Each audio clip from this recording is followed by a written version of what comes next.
What's up guys, Ryan here. Today we're going to talk about my July 2017 passive income report. So first we had Amazon FBA, which jumped in profit up from about $141 to $423. We had Amazon merch holding pretty steady at $729, down just a little bit from $990. And dropship print on demand, $44, which was up about $20 from the prior month. So not to bury the lead, I've got a lot to talk about. I was actually banned from merch by Amazon in this month. So let's get into the numbers and talk about what was going on. All right, so Amazon FBA was a very similar story to the month before. I mentioned that my first order for fulfillment by Amazon arrived in the middle of June. So I got about 2 weeks of sales in.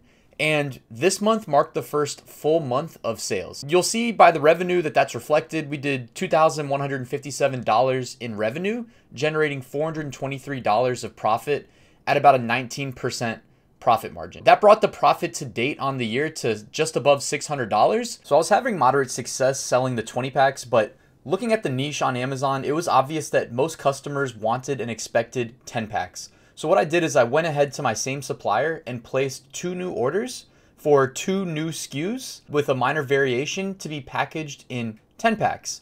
And those were being produced for sale on Amazon in the near future. So Amazon merch. This month's numbers came in short of the prior month. Last month I made $997 in royalties. This month, $729.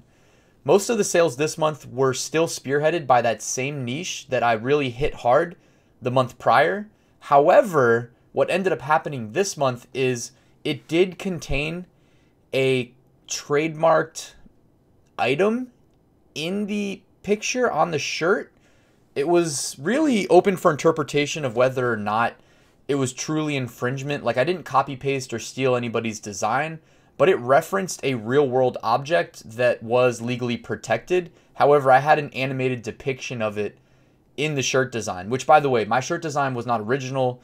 I saw somebody, a famous sports figure, wearing it, and I went ahead and recreated it in Photoshop and uploaded it to a bunch of shirts on Amazon merch. So what this ultimately led to was the suspension of my Amazon merch account, because when they took down one shirt for infringement, they took down every shirt for infringement. And if you watched my June 2017 income report, I mentioned that I employed a new strategy of, if one shirt's selling really well, upload it multiple times to occupy more real estate on Amazon within that niche. And while this brought in money, it also resulted in multiple strikes when this ended up getting taken down by Amazon's content team. So lesson learned, if you're towing the line between something that may or may not be allowed and you think you're going to get away with it, maybe don't do the multi-upload strategy in that case. But one thing to note, even while my account was banned, I was still getting paid the same royalties on my sales. So a banned account was not a dead account. I was still seeing income from Amazon merch even after my account was closed. So what I did when I heard from Amazon's content team that my account had been banned, I immediately applied for reinstatement, which I think was a mistake. While the email I received didn't say that there's a 30-day timeout period almost, I have read that somewhere that that's a thing. So I applied immediately for reinstatement, never heard back, was banned for at least a month. But after I think 32 days had passed, I applied again for reinstatement. And again, the whole system's automated. I'm pretty sure I just copy pasted my initial email to the exact same email address and ended up getting my account back. So I'll talk more about that at a later date.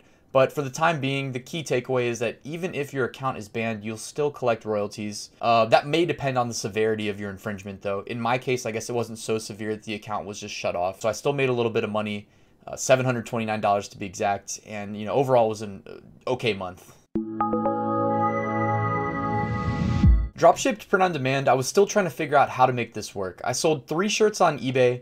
They were the same trending shirt that did really well for me on Amazon merch the month before. And I sold 3 fulfilled by merchant mugs on Amazon, meaning not fulfilled by Amazon. Rather, when these orders come through, they're downloaded via API to my Gearbubble account. I use them as my fulfillment partner so that when I sell a custom mug, I don't actually have to hold inventory or be able to print and create the mug. Rather, I create it on gearbubble.com, and when the order comes through, they look at my account, they find that item ID, they create it, and they ship it out to my customer, and they charge me. So the difference in what it costs me to create it and get it shipped through GearBubble and what I charged my customer, I keep as my profit. So in total, just under $45 on the month of print-on-demand profits.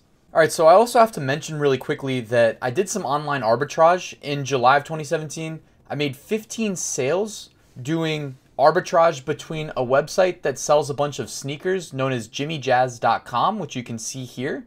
Specifically, I was selling the Reebok pumps, which I would love to show you, but they don't sell them anymore. They ran out of inventory.